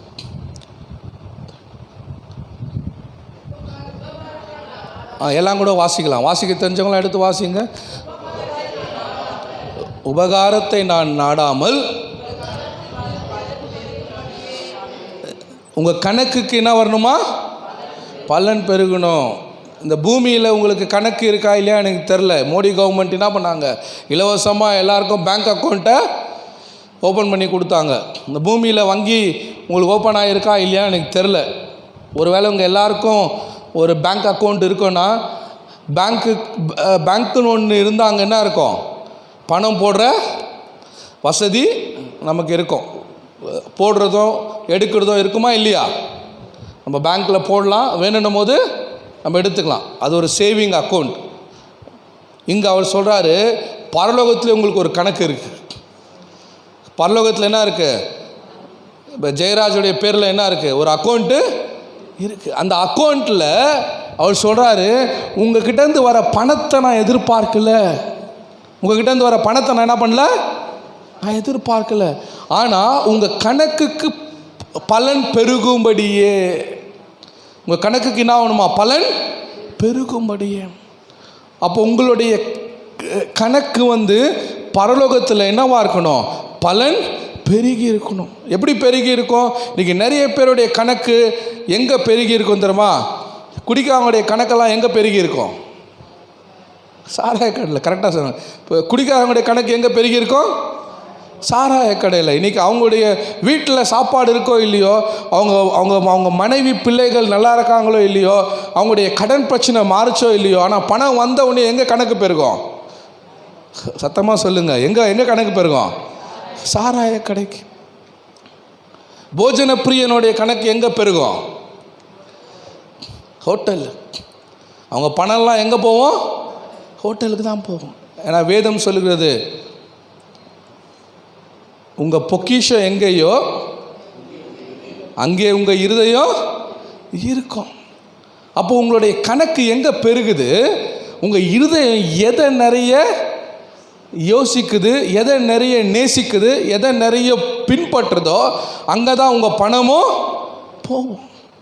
அப்போ நீங்கள் உண்மையாகவே நான் தேவனை நேசிக்கிறேன், நான் கர்த்தரை நான் கனப்படுத்துகிறேன், கர்த்தரை நான் விசுவாசிக்கிறேன் நீங்கள் சொல்லும் போது உங்களை யாரும் கட்டாயப்படுத்த தேவையில்லை. உங்கள் கையில் ஒரு வருமானம் வந்த உடனே நீங்கள் என்ன சொல்லுவீங்க? என் கணக்கு பரலோகத்தில் பெருகும்படிக்கு இதை நான் ஆலயத்துக்கு கொண்டு போகிறேன். அல்லேலூயா. சில பேர் சேலரி வாங்கின உடனே குடிக்காரங்க என்ன பண்ணுவாங்க? வீட்டுக்கு கொண்டு வந்து கூட கொடுக்க மாட்டாங்க. வாங்கின உடனே நேராக எங்கே இருப்பாங்க? அவங்க சாராய கடையில் தான் இருப்பாங்க. ஏன்? அவங்க கணக்கு அங்கே தான் இருக்குது. அவங்க இருதயம் எங்கே இருக்குது? சாராய கடையில் தான் இருக்குது. மனைவி மேலேயோ பிள்ளை மேலேயோ ஃப்யூச்சர் மேலேயோ இல்லை. அவங்க இருதயம் எங்கே இருக்குது? சாராய கடையில். ஆனால் வேதம் சொல்லுகிறது, உங்கள் இருதயம் உங்கள் தேவனாகிய கர்த்தர் மேலே இருக்கோன்னா, உங்கள் இருதயம் உங்கள் தேவனாகிய தேவனுடைய ராஜ்யத்தின் மேலே இருக்கோன்னா, உங்கள் கையில் பணம் வரும்போது நீங்கள் என்ன பண்ணுவீங்க? தேவனே, பரலோகத்தில் என் கணக்கு பெருகும்படிக்கு உங்கள் ஆலயத்தில் நான் ஆகாரத்தை கொண்டு வரேன். ஹல்லேலூயா. ஆலயத்துக்கு நான் ஆகாரத்தை கொண்டு வரேன். என் கணக்கு பெருகும். என் கணக்கு பெருகும். ஏன்னா விதைக்கிறவங்களுக்கு அப்படியே அந்த விதை திரும்பி வருமா?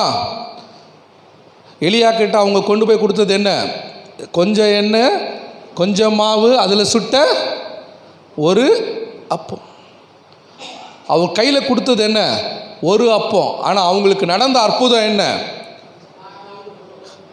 அந்த பஞ்சகாலம் முடியும் வரைக்கும் அவங்களும் அவங்க பிள்ளைகளும் மாவும் எண்ணெயும் ஒரு நாளும் குறைவுபடலையா. இஸ்ரவேல் முழுவதும் என்ன இருந்துச்சு? பஞ்சம் இருந்துச்சு. ஆனால் இந்த விதவை வீட்டில் என்ன இருந்துச்சு? அனுதினமும் ஆகாரம் இருந்துச்சு. அல்லேலூயா.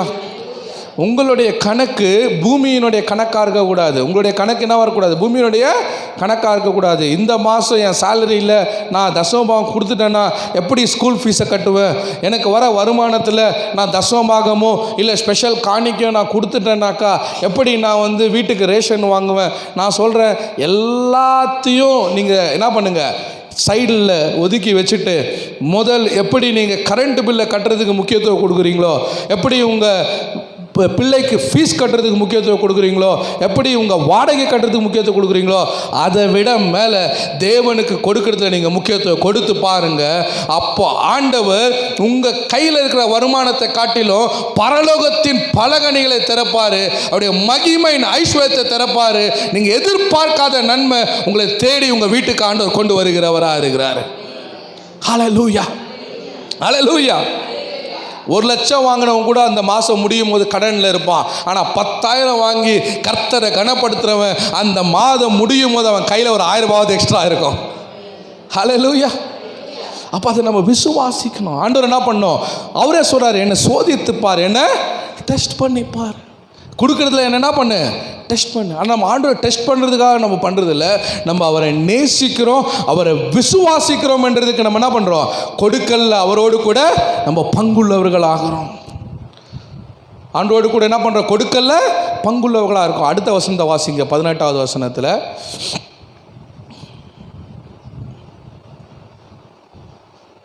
எல்லாம் எனக்கு கிடைத்தது, பரிபூர்ணமும் உண்டாயிருக்கிறது. உங்களில் அனுப்பப்பட்டவைகளை சுகந்த வாசனையும் தேவனுக்கு உகந்த பலியுமாக எப்ரோபேத்துவின் நான் திருப்தி அடைந்தேன். இது யார் சொல்கிறது? ஊழியக்காரர் சொல்கிறார். நான் சொல்கிறேன், ஊழியக்காரை என்ன பண்ணக்கூடாது? நீங்கள் கொடுக்கிற விஷயத்தில் ஒருபோதும் அவரை துக்கப்படுத்தவே கூடாது. அல்லேலூயா. உங்களுக்கு உங்கள் ஆவிக்குரிய நன்மையை விதைக்கிறவங்களுக்கு நீங்கள் சரீர பிரகாரமான நன்மையை மனரம்யமாக நீங்கள் செஞ்சு பாருங்கள். தேவன் அங்கே தான் ஒரு பிரேக் த்ரூவை கொண்டு வருகிறவராக இருக்கிறார். தேவன் அங்கே என்ன பண்ணுவார்? ஒரு அற்புதத்தை, விடுதலையை உங்கள் பணத்தில் ஆண்டவர் செய்கிறவராக இருக்கிறார். பழைய ஏற்பாட்டு காலத்தில் ஆண்டவர் சொன்னார், 11 கோத்திரத்துக்கு என்ன உண்டு? பங்கு உண்டு. நீ தேசத்தை பங்கிடும் போது இங்கே யோசுவா பார்த்து சொன்னார், நீ தேசத்தை பங்கிடும் போது என்ன பண்ணு? 11 கோத்திரத்துக்கும் நீ பங்கு கொடு. ஆனால் ஒரு கோத்திரத்துக்கு என்ன இல்லை? பங்கே கிடையாது. அது யார்? லேவி கோத்திரம். ஆசாரியர்களுக்கு என்ன இல்லை? பங்கு இல்லை. ஏன்னா ஆசாரியர்களுக்கு நான் தான் பங்கு, நானே தான் பங்கு. அதனால தான் அவர் ஒரு இடத்துல வருத்தப்பட்டு சொல்கிறாரு, லேவியர்கள் என்ன பண்ணாங்க? ஆசாரிய ஊழியத்தை விட்டு வேலைக்கு போயிட்டாங்க. உங்களுக்கு ஊழியம் செய்கிறவங்க, உங்களுக்கு ஆவிக்குரிய நன்மையை விதைக்கிறவங்கள நீங்கள் விசாரிக்கும் போது தேவன் உங்கள் வருமானத்தில் விசாரித்து பெருக்கத்தை கொடுக்கிறவராக இருக்கிறார். ஹல்லேலூயா. உங்கள் பணத்தாண்டு ஆஸ்வதிப்பார். இங்கே சொல்கிறாரு, பவுல் சொல்கிறாரு, உங்களால் அனுப்பப்பட்டது தேவனுக்கு என்னவா இருக்கு? பிரியமும் உகந்த பலியுமா இருக்கு. நான் என்ன இருக்கிறேன்? திருப்தி அடைந்து இருக்கிறேன். ஊழியக்காரங்களுடைய இருதயம் என்ன ஆகணும்? திருப்தி ஆகணும். ஆனால் நிறைய பேர் இன்றைக்கி என்ன பண்ணுறாங்க, ஊழியக்காரு நம்ம ஒரு பெரிய கார் வாங்கி, பிலீவர்ஸ் என்ன பண்ணுவாங்க, விசுவாசிங்க ஒரு நல்ல கார், விலை உயர்ந்த காரை வாங்கியிருப்பாங்க. ஆனால் ஊழியக்கார் அப்போ தான் ஒரு பைக்கை வாங்கியிருப்பார். உடனே என்ன சொல்லுவாங்க, அவருக்கு என்னத்துக்கு பைக்கு, அவருக்கு என்னத்துக்கு பைக். நான் சொல்கிறேன், நீங்கள் போகிற காரை விட உங்கள் ஊழியக்காருக்கு பெஸ்ட்டானதை வாங்கி கொடுத்து பாருங்கள், தேவன் உங்கள் வீட்டை ஆஸ்வதிக்கிறவராக இருக்கிறார். ஏன்? ஊழியக்காரங்களுடைய பங்கு ஆண்டவர் ஒருத்தர் தான். அல்லேலூயா. ஆண்டவர் ஒருத்தர் தான். அடுத்த வசனத்தை வாசிங்க, 10வது வசனத்தை வாசிங்க.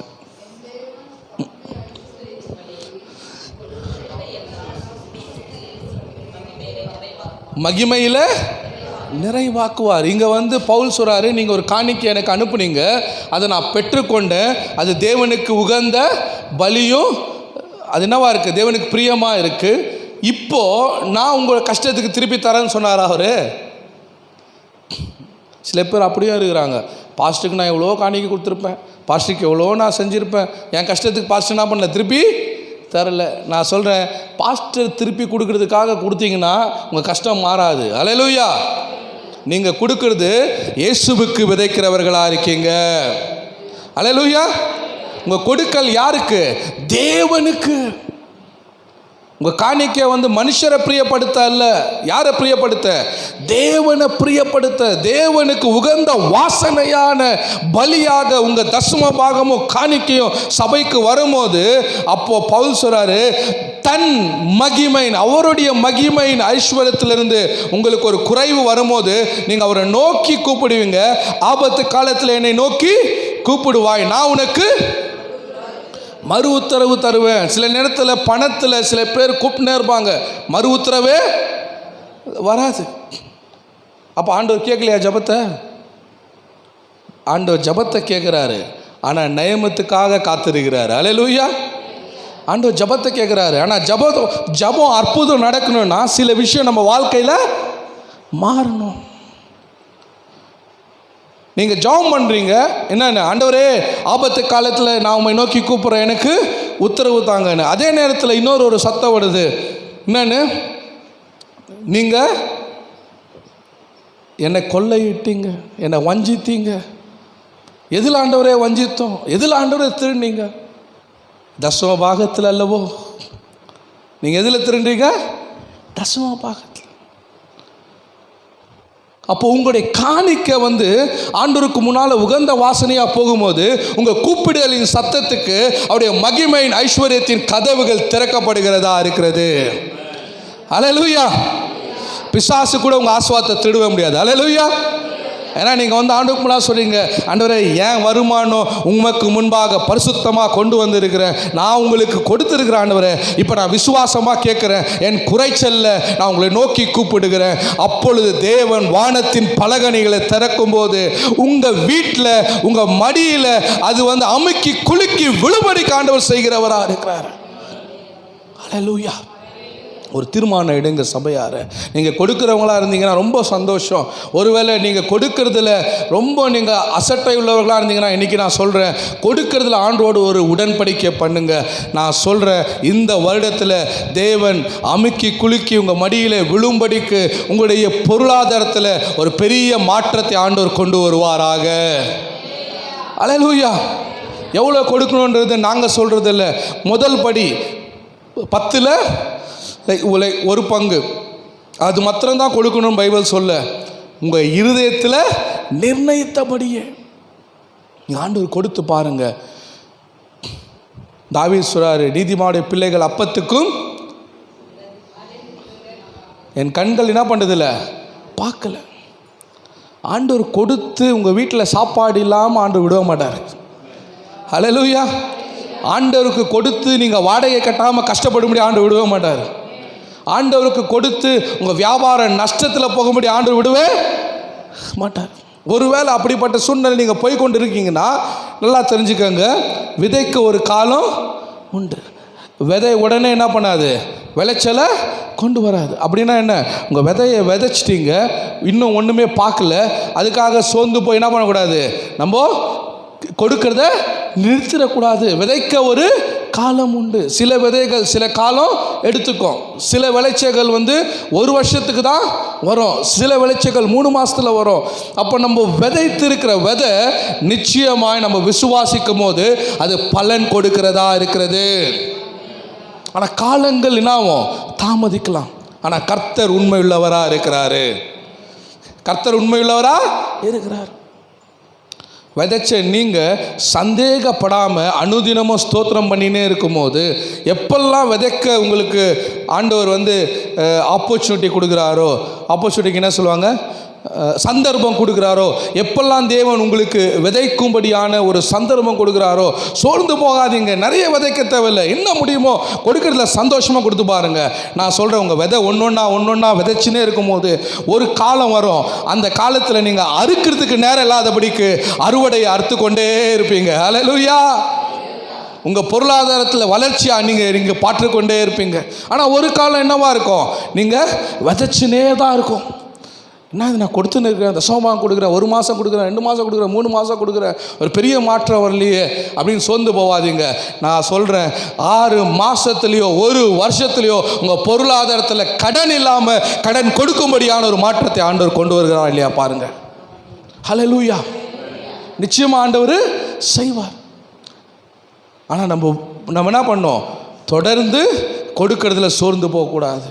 அது காணிக்கையாக இருக்கட்டும், தசமபாகமாக இருக்கட்டும், அதில் கர்த்தருக்கு நீங்கள் கனப்படுத்துவீங்கன்னா கர்த்தர் உங்களுடைய வாழ்க்கையில் இருக்க குறைச்சலுக்கு நீங்கள் அவரை நோக்கி கூப்பிடும்போது அவர் மறு உத்தரவு கொடுக்கிறவராக இருக்கிறார். ஹல்லேலூயா. ஸோ பாஸ்டர் 9 மணி சொன்னார். நான் உங்களுக்காக ஜெபிக்க விரும்புகிறேன். எல்லாம் எழுந்து நம்ம நின்று 1 நிமிஷம் ஆண்டவருக்கு நேராக நம்ம கைகளை நம்ம உயர்த்துவோமாக. Thank you Lord. Hallelujah. Hallelujah. Thank you Lord. Hallelujah. நான் என் வாழ்க்கையில் நிறைய சாட்சிகளை சொல்ல முடியும். ஆண்டவருக்காக கொடுத்து இன்றைக்கி ஆண்டவர் எங்களை எந்த நிலைமையில் கொண்டு வந்திருக்கிறார். ஹல்லேலூயா. ஒரு காலத்தில் சாப்பாடு இல்லை, எல்லாருடைய வாழ்க்கையில், எங்களது ஒன்றும் விசேஷம் இல்லை, நிறைய ஊழியக்கார வாழ்க்கையில் சாப்பாடு இல்லாத நிலைமைகள் உண்டு. ஆனால் இன்றைக்கி அநேகருக்கு கொடுக்கும்படியான இடத்துல தான் ஆண்டு வச்சிருக்கிறார். ஹல்லேலூயா. உங்கள் பொருளாதாரம் மாறணுன்னா, உங்கள் பணத்தில் ஒரு பெருக்கம் வரணுன்னா, உங்களுடைய பிஸ்னஸில் ஒரு ஆசீர்வாதம் வரணுன்னா, நான் சொல்கிறேன், தசம பாகமும் காணிக்கையும் தேவனுடைய ஆலயத்துக்கு கொண்டு வாங்க. அதை விசுவாசத்தோடு அன்பு நிறைந்த இருதயத்தோடு கர்த்தருக்கு நீங்கள் கொடுத்து பாருங்கள்.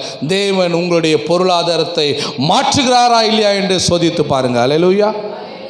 நிச்சயமாக ஒரு மாற்றத்தை கொண்டு வருவார். நீங்கள் இருக்கிற வண்ணமாகவே இருக்க மாட்டீங்க. ஹல்லேலூயா. ஹல்லேலூயா. நன்றி ஆண்டவரே, நன்றி சுவாமி. ஆவியே, தூய ஆவியே, ஆவியே, தூய ஆவியே, ஆவியே, தூய ஆவியே, ஆவியே, தூய ஆவியே, வந்தருளும் தூய ஆவியே, தந்தருளும் தேவ மகிமையே, வந்தருளும் தூய ஆவியே, தந்தருளும் தேவ மகிமையே, ஆவியே, தூய ஆவியே. இயேசுவின் நாமத்தினால. ஆவியே தூய ஆவியே, இந்த காலை வேளையில் இயேசுவானவர், ஓ ஆவியானவர் உங்கள் வாழ்க்கையின் மீது அசைவாடுவாராக, உங்கள் சூழ்நிலையின் மீது அசைவாடுவாராக. இருளின் மீது அசைவாடின அதே ஆவியானவர், ஒழுங்கின்மையின் மீது அசைவாடின அதே ஆவியானவர் என்ற காலை வேளையில் உன் வாழ்க்கையின் மீது, உன் பொருளாதாரத்தின் மீது, உன்னுடைய பிரச்சனையின் மீது அசைவாடி கொண்டு இருக்கிறார். இதோ வெளிச்சம் உண்டாவதாக இயேசுவின் நாமத்தினால. ஓ கர்த்தருடைய ஆவியானவர், ஓ இங்க இருக்கிற ஒவ்வொருவரை தொடுவீராக இந்த காலை வேளையில். கைகளை உயர்த்தி சொல்லுங்க, ஆவியானவரே என்னுடைய பொருளாதாரத்தை தொடுங்க ஐயா. ஓ இயேசுவே என்னுடைய பொருளாதாரத்தில் ஒரு மாற்றத்தை கொண்டு வாங்க ஆண்டவரே. ஓ என்னுடைய தசம பாகத்தை நான் ஆலயத்துக்கு கொண்டு வர ஆண்டவரே. என்னுடைய கொடுக்கிற காரியத்தை நான் சரிப்படுத்துகிற ஆண்டவரே. இன்றைக்கு நான் ஒரு பொருத்தனை தீர்மானம் எடுக்கிற ஆண்டவரே. இந்த ஆண்டு என் வாழ்க்கையில் இருக்கிற எல்லா கடன், எல்லா பண பிரச்சனைகள், எல்லா தேவைகள் என் தேவன் உம்முடைய மகிமை ஐஸ்வர்யத்தின்படியே என் குறைச்சல்களை இந்த காலவேளை மாற்றுவீராக இயேசுவின் நாமத்தினால. ஹல்லேலூயா. உம்முடைய தூதன் ஆண்டவரே இப்பொழுது நான் ஆண்டவரே பேசுகிற ஐயா, யாருக்கெல்லாம் அற்புதம் எதிர்பார்த்து கொண்டு இருக்கிறாங்களோ, ஓ கடன் பிரச்சனையில், பண தேவையில், ஓ எங்கெல்லாம் குறைச்சல்ல இருக்கிறாங்களோ, இந்த ஜனங்களுடைய வாழ்க்கையில் இந்த காலை வேளையில் ஒரு ஃபைனான்சியல் ஃப்ரீடம் ஆண்டவரே, பணத்தில் ஒரு விடுதலையை இயேசுவின் நாமத்தினால நான் பேசுகிறேன் ஆண்டவரே. ஹல்லேலூயா. விசுவாசிக்கிறவங்க ஆண்டவரை ஸ்தோத்திரம் பண்ணுங்க. ஓ கைகளை உயர்த்தி ஆண்டவரே நன்றி என்று சொல்லுங்க. ஆண்டவரே உம்மை நான் விசுவாசிக்கிறேன் ஐயா, நான் பெற்றுக்கொள்கிறேன் என்று சொல்லுவோமா. ஹல்லேலூயா. Thank you Lord. Hallelujah. Thank you Holy Spirit. I release your blessing over this people Lord. இந்த ஜனங்கள் மேல உம்முடைய ஆசீர்வாதத்தை நாங்கள் பேசுகிறோம் ஆண்டவரே. ஓ இடங்கொள்ளா போகும் மட்டும் ஆண்டவரே, உம்முடைய ஓ வானத்தின் பலகணிகளை திறந்து கர்த்தர் நீர் ஆசீர்வதிப்பீராக. இப்பொழுது ஆண்டவரே இவர்கள் கொடுக்கிற காரியங்கள்ல ஆண்டவரே உம்மோடு ஒரு பொருத்தனை செய்யட்டும் ஐயா. சபைக்கும் ஊழியத்துக்கும் ஆண்டவரே கொடுக்கிற விஷயத்துல உடன்படிக்கை பண்ணட்டும் ஆண்டவரே. அந்த உடன்படிக்கையை காக்கிற தேவனின் உண்மை உள்ளவரா இருக்கிறீர் ஆண்டவரே. ஹல்லேலூயா, ஹல்லேலூயா, ஹல்லேலூயா. Thank you Holy Spirit. நன்றி பரிசுத்த ஆவியானவரே. விசேஷமாக ஆண்டவரே இந்த காலை வேளையில் சபையில் ஆண்டவரே நீர் செய்கிற எல்லா நன்மைக்காய் நான் ஸ்தோத்தரிக்கிறேன். உங்களுடைய கூப்பிடுதல் எதுவாக இருந்தாலும், ஓ உங்களுடைய ஜபம் எதுவாக இருந்தாலும் தேவன் இந்த காலை வேளையில் உங்களுக்கு ஒரு அற்புதத்தை செய்வாராக. அது ஒருவேளை சரீர சுகமாக இருந்தாலும் நான் பேசுகிற இயேசுவின் நாமத்தினால உங்கள் சரீரம் சுகமடைவதாக, எல்லா பலவீனங்கள் மாறுவதாக, அவருடைய தழும்புகளாலே நீங்கள் குணமானீர்கள். Hallelujah. Release the healing anointing Lord. இந்த இடத்துல சுகமளிக்கிற ஆவியானவரே அசைவாடுங்க ஆண்டவரே. ஓ பொருளாதாரத்தில் ஒரு உயர்வை, ஒரு விடுதலையை கட்டடுகிற ஆவியானவரே நீர் அசைவாடுவீராக. ஓ எஸ், உம்முடைய ஆவி அசைவாடுகிற இடங்களில் விடுதலை உண்டாண்டவரே. Thank you Lord. Thank you Holy Spirit. Thank you Holy Spirit. பெற்றுக்கொள்வோமா? பரிசுத்த ஆவியானவருடைய விடுதலையை பெற்றுக்கொள்ளுங்க. குமாரன் விடுதலையாக்கினால் மெய்யாகவே விடுதலை ஆவீர்கள். இதோ பரிசுத்த ஆவியின் வல்லமை உன் வாழ்க்கை மேலே இறங்குவதாக. ஓ கர்த்தருடைய ஆவியின் வல்லமை, கர்த்தருடைய அக்கினி இந்த சபையில் போடப்படுவதாக, உங்க மேலே போடப்படுவதாக. இதுவரைக்கும் இல்லாத ஒரு விடுதலை, இதுவரைக்கும் இல்லாத ஒரு மாற்றம், இதுவரைக்கும் நீ பார்க்காத ஒரு வெற்றி இந்த கால வேளையில பரிசுத்த ஆவியில நான் உங்க வாழ்க்கையில ரிலீஸ் பண்ணி விடுகிறேன் இயேசுவின் நாமத்தினால. ஹல்லேலூயா. ஷக்க ரபா பாபா பா. ஓ ரபா ஷக்க தரா மனதா ரபா பாபா. தேவனுடைய அக்கினி, அளவில்லாத கர்த்தருடைய பிரசன்னம், தேவனுடைய மகிமை, பரிசுத்த ஆவியின் அசைவு சபையில ஊற்றப்படுவதாக இந்த கால வேளையில. ஓ நான் பேசுகிறேன் ஐயா. இதோ ஆத்துமாக்களை தீரலாய் கொண்டு வருகிற, ஆத்துமாக்களை ஆதாயப்படுத்துகிற ஒரு பாரம் ஆண்டவரே சபை மேல இறங்குவதாக. புதிய ஜனங்களை கொண்டு வருகிறதான பரிசுத்த ஆவியின் பாரத்தை சபைக்கு மீது, சபை ஜனங்கள் மீது, ஊழியத்தின் மீது உம்முடைய ஊழியக்காரனாக நான் இந்த காலவேளை பேசுகிற ஆண்டவரே, நீ பழுகி பெருகுவாயாக. இடங்கொள்ளா போக மட்டும் பழுகி பெருகுவாயாக. ஓ ஹalleluya. Thank you Lord. Hallelujah. Hallelujah. Hallelujah. Thank you Holy Spirit. Thank you Holy Spirit. அநேகருடைய கடன் பாரம் உடைகிறது. இந்த காலை வேளையில் ஒரு கடன் பாரத்தை உடைக்கிற பரிசுத்த ஆவியின் விடுதலை உன் மேல இறங்கி கொண்டிருக்கிறது. பெற்றுக்கொள். நீ வீட்டுக்கு போகும்போது விடுதலையோடு போவாய். இனி இந்த கடன் பாரம், இந்த நுகம் உன்மேல் சுமத்துகிற எல்லா ஆவியின் கிரியைகள், எல்லா பாரங்கள், எல்லா வலிகள் இந்த கால வேளையில கர்த்தர் விடுதலை ஆக்குவாராக இயேசுவின் நாமத்தினால. Thank you Holy Spirit of God. நன்றி பரிசுத்த ஆவியானவரே. Thank you Lord. Thank you Lord. Thank you Lord. Oh yes Lord. சபையில் ஆண்டவரே ஒரு வளர்ச்சியை கொண்டு வாங்க ஐயா. ஆத்துமாக்களை கொண்டு வாங்க. எல்லாம் சேர்ந்து ஜெபம் பண்ணுவோமா? இதுவரைக்கும் பார்க்காத அளவில் இந்த ஆண்டு ஒரு பெருக்கம் உண்டாகட்டும் ஐயா. ஆத்துமாக்கள் வரட்டும் ஐயா. இங்க அற்புத அடையாளங்கள் நடக்கட்டும் ஆண்டவரே. சுவிசேஷம் ஆண்டவரே, ஓ ஆண்டவரே, ஸ்பீட், ஓ ராபிட் growth உண்டு பண்ணட்டும் ஐயா இயேசுவின் நாமத்தினால.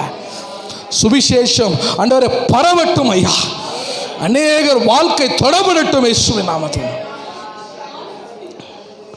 ஊழியத்தை கர்த்தர் ஆஸ்வதிப்பீராக. ஊழியக்காரர்களை ஆஸ்வதிப்பீராக. குடும்பத்தை ஆஸ்வதிப்பீராக. அவங்க வாழ்க்கையில் ஒரு பொருளாதாரம் ஆண்டவரே பெருக்கும் பரிசுத்த ஆவியினால இயேசுவின் நாமத்தினால உண்டாவதாக. Thank you Lord. கரத்தில் நாங்கள் ஒப்பு கொடுக்கிறோம் ஆண்டவரே. நீர் ஒருவரே மகிமைப்படுங்க. இயேசு கிறிஸ்துவின் நாமத்தில் பிதாவே. ஆமென்.